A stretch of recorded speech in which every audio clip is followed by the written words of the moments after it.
Hi, Misha here, and been talking quite a bit about space and NASA stuff. So let's bring it back down to Earth. To talk about an F-16, I've actually wanted to pick up for a long time, but I missed the last run that Hobby Master did of them. And I have lots of F-16s. And even 4 others from the Israeli Air Force, the IDF-IAF. But when I did the kind of full wrap-up video, I had to use a substitute for this one. I used my Polish F-16D Block 52 Plus. This is the F-16I, which is a specific variant of the Block 52 made for the Israelis and actually assembled with a lot of Israeli components. Avionics, what have you. It was also designed to kind of work in tandem with Israel's F-15I jets. So when Hobby Master announced another run of these, I quickly picked one up from Pete's. So let's talk about it today, specifically. Now, I've got it displayed here in stock form, except instead of using the 2 drop tanks,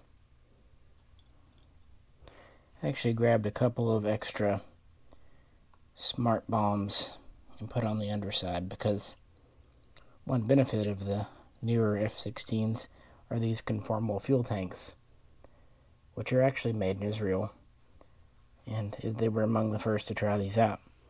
Before we get to that, let's go back and explain how this is different from the previous nets and barrack type F-16s in Israeli service.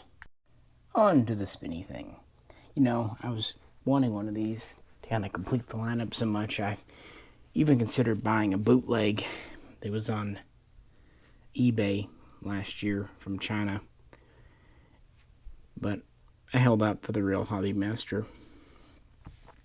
And I'm glad I did. These are 1/72 scale diecast.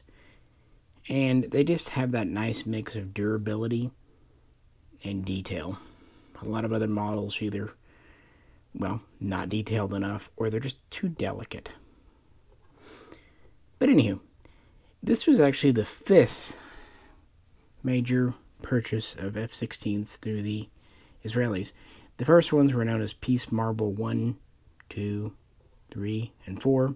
They had acquired F-16As, Bs, Cs, Ds, Block 30s, and 40s.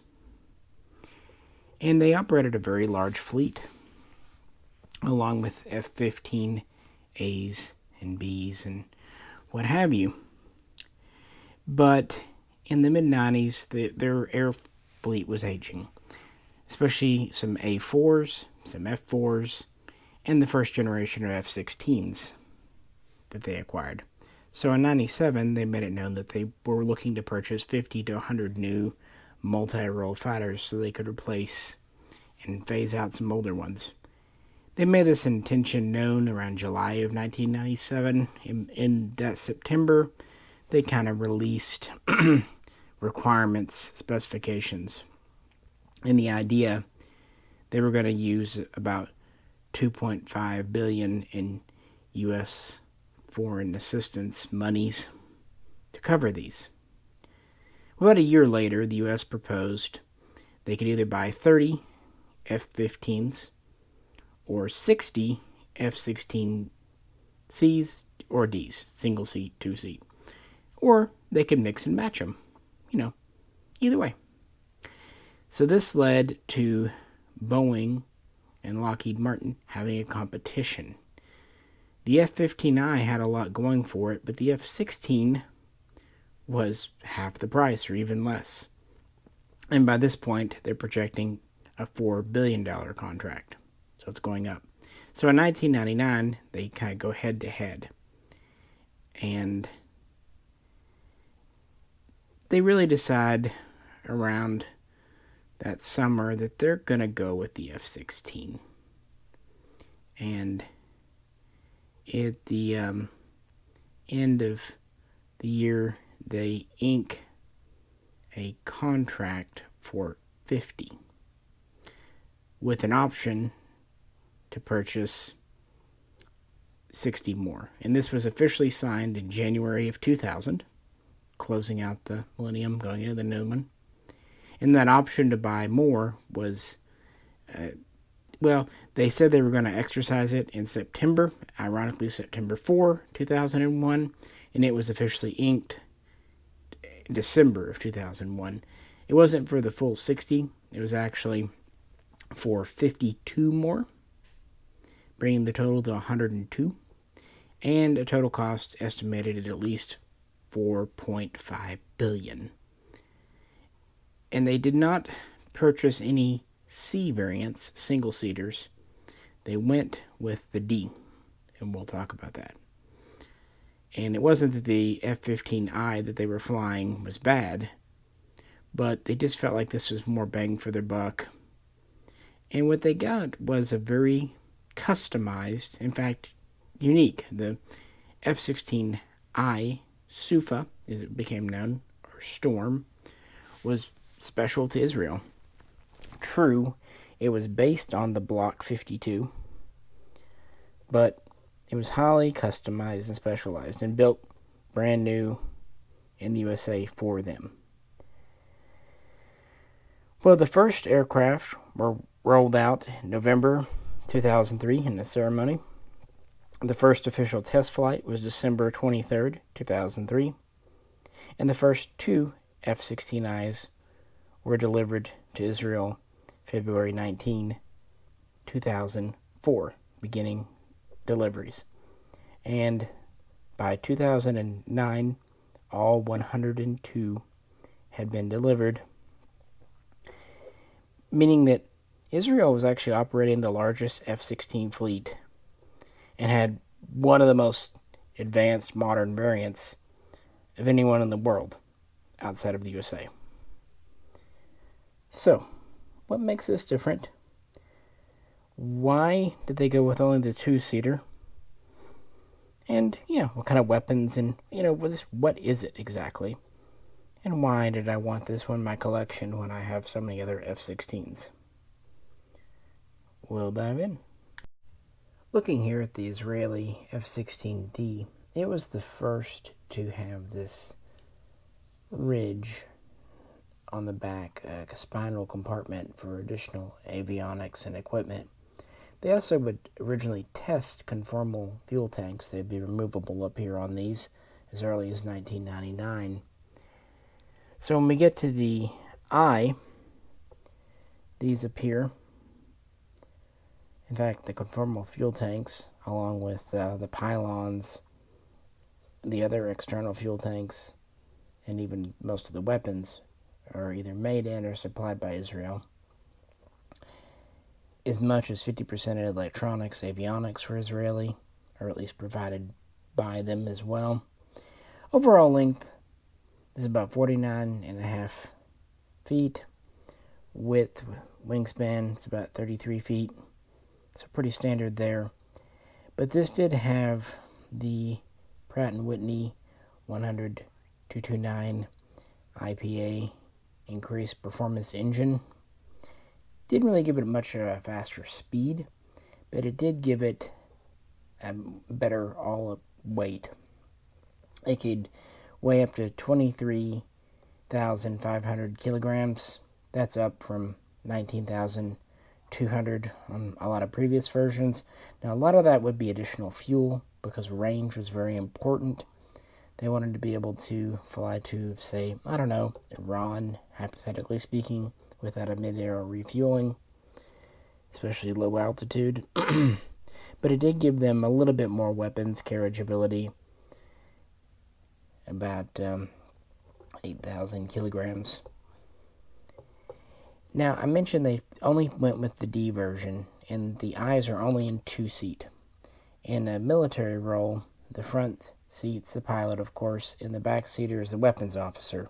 Considering these were often used as wild weasels, or at least could be, it's very important. But one of the interesting features that they gave it, with literally a flip of the switch, the rear cockpit could be used as an instructor's seat, letting the pilot be the trainee.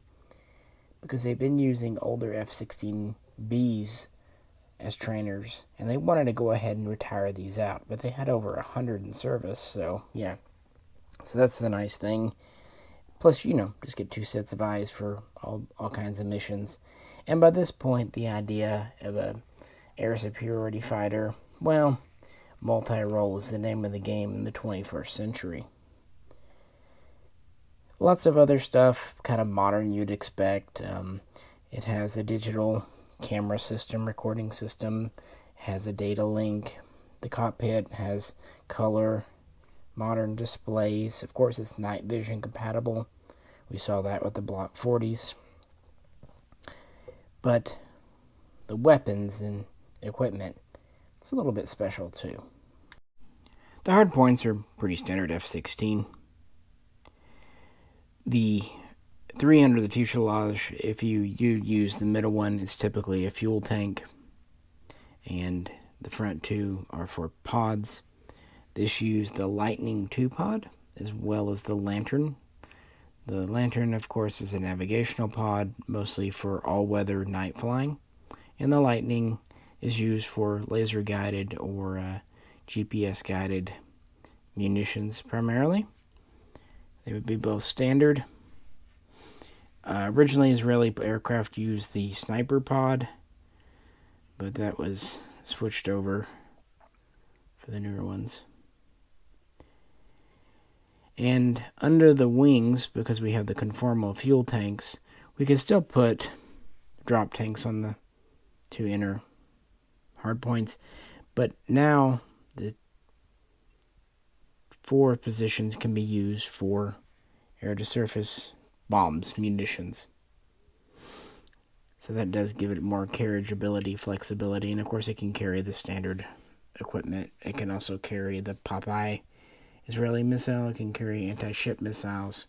And the 2 outer points are for air-to-air. On the wing rail here, this was the first Israeli fighter to use the AIM-120 Amron. And on the inner one under the wing here, this is the Python, made by Rafael. Now, originally it was the Python 4. Later ones sometimes had the Python 5. This is a close range IR missile. And of course, these are attached to a helmet-mounted targeting system. Pretty modern stuff. And it does have a 20mm cannon for those just-in-case situations. A very flexible platform with the newest, at least at the time, avionics that could be provided. And interesting that they went with the Python versus the AIM-9, but Israel doing Israeli things. And these would very quickly be put into service. In 2006, they would be used over Lebanon, and in 2007, they would be used in a relatively famous attack on Syria, using that long-range ability. I should point out that in July of 2006, the first F-16I was lost, not to enemy fire, but to an accident. Specifically, upon takeoff, one of the wheels burst, kind of skewing the aircraft. Luckily, the 2 crew safely ejected. Thankfully, those 00 seats, not like the old days. And because these were in service and working so well, in 2016, Israel was finally able to fully retire the older F-16As and Bs, many of which had been used as either aggressor aircraft or just training aircraft. They were kind of out of frontline service, but still yet, it let them do that. Also, the older F-4s were finally allowed to go out of service.